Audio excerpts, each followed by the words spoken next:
I arrived at my grandparents' old house nestled deep within the dense rural woods of New England, a property I'd just inherited.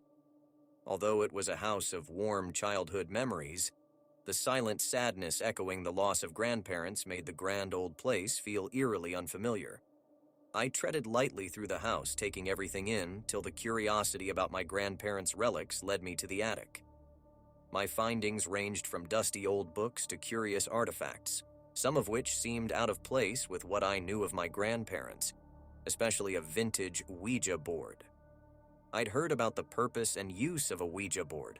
My skeptical mind dismissed it as ludicrous superstition and decided to invite a few friends over to try it out, treating it like an artifact of entertainment more than anything else.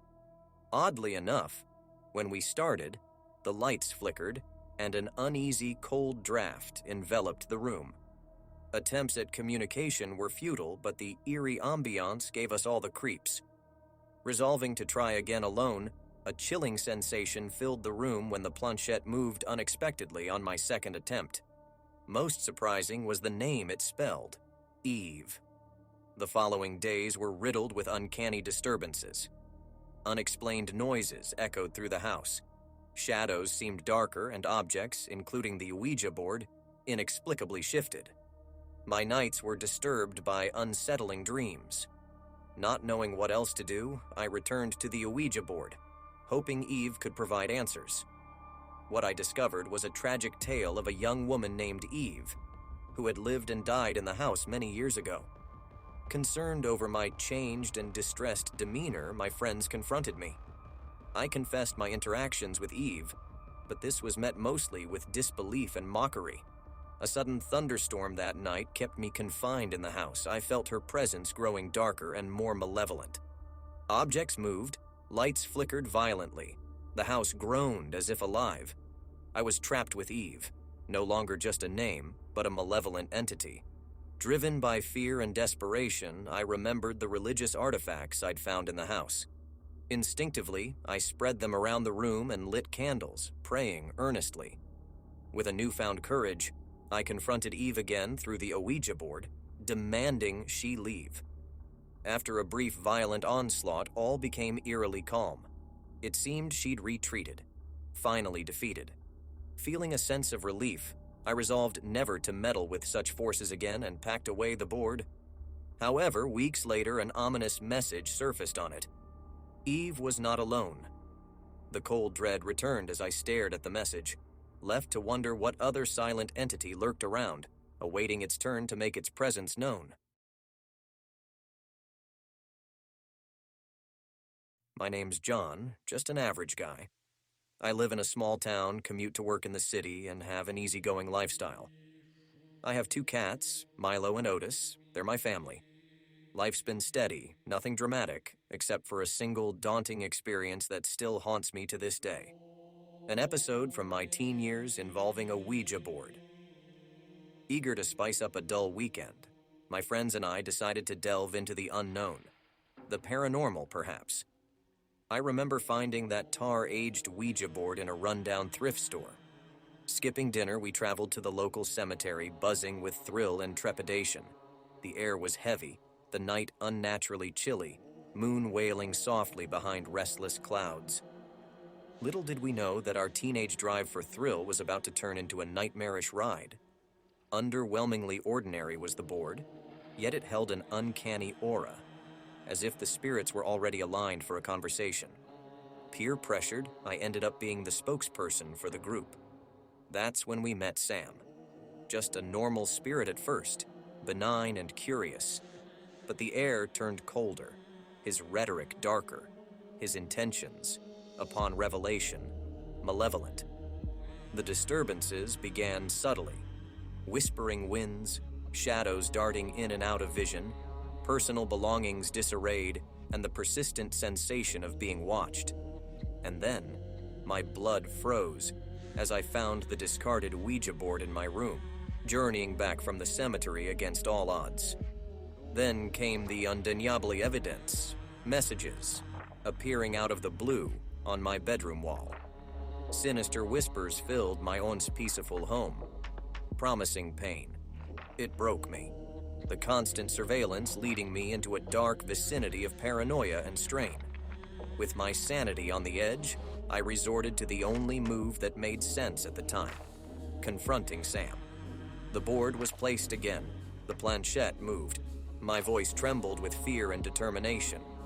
But my hope for peace shattered as Sam threatened to take my life. Desperation took me to a local church. Father Thomas, a stern yet understanding man, agreed to cleanse my home. The exorcism was terrifying, my fear tangibly filling the air. But eventually the board was sanctified and reduced to ashes. Gradually, life returned to its dull, steady course. The house felt deserted, every nook and cranny devoid of an unseen presence. Unnisi lingered, however, shadowing every corner, every street. Then, the whispers returned, chillingly hinting at Sam's continued existence. I live every day with the question, is Sam really gone? Was he the only apparition I had welcomed into my haven? Dread besieges me as my house creaks under the weight of its emptiness. My sleep is always fragile, my dreams marred by lingering fear. Again, the front door creaked open. It was a pitch-black night. I sat upright, heart pounding, awaiting whatever horror that might decide to pay a visit next. Is it Sam? Is it another? Only the unseen passage of time will tell. Recently, I bought a charming but old house in Austin, Texas that has been standing since the 19th century. On a boring Sunday afternoon, I decided to explore the dusty attic. Amidst the pile of aging items, I stumbled over an old-fashioned wooden Ouija board, nestled in an ornate rusty box. The unsettling letters and numbers painted on it added a gloomy aura. The attic, filled with various relics, was a true, evocative time capsule.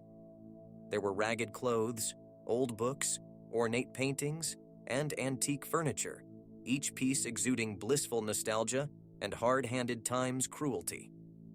As I rifled through the relics, a strange chill encompassed me every time my fingers touched the Ouija board.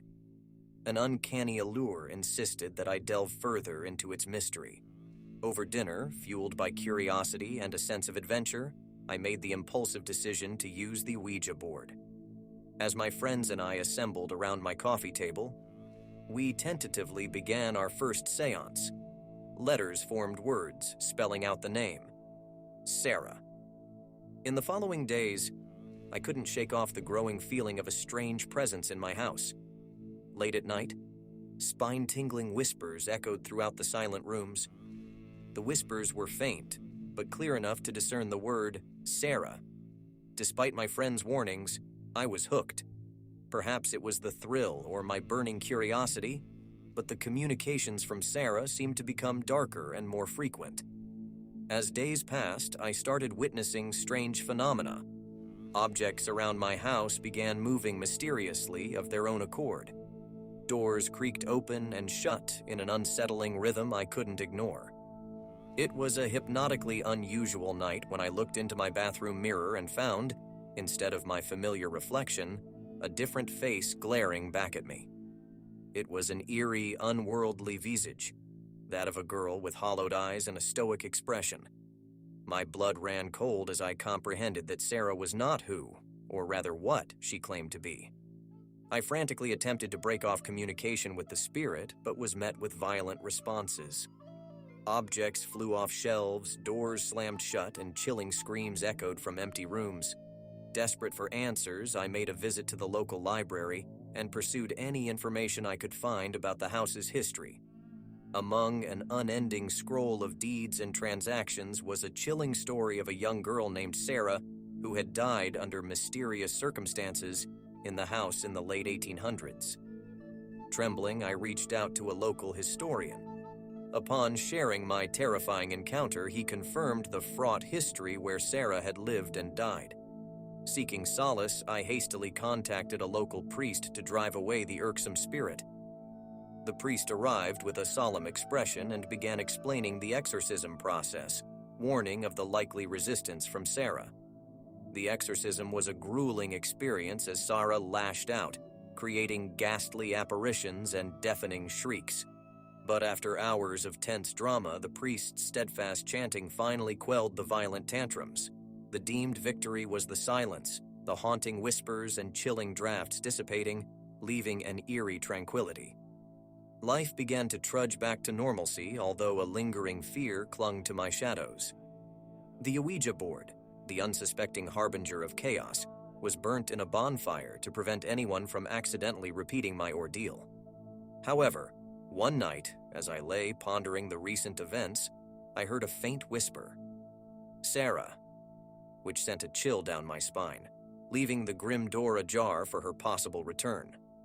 I share my horrifying experience as a precautionary tale, a stamp in time where my life crossed paths with a spirit.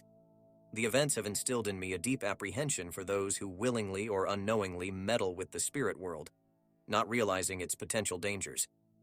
Every object intertwined with human history carries more power than we may visibly perceive. It's a frightful thought to acknowledge the intimidating power concealed in ordinary objects, like an old wooden Ouija board that once lay ignored in an antiquated attic. Today, though I live in the same house, I constantly sense an underlined wariness, an echo of my chilling encounter with Sarah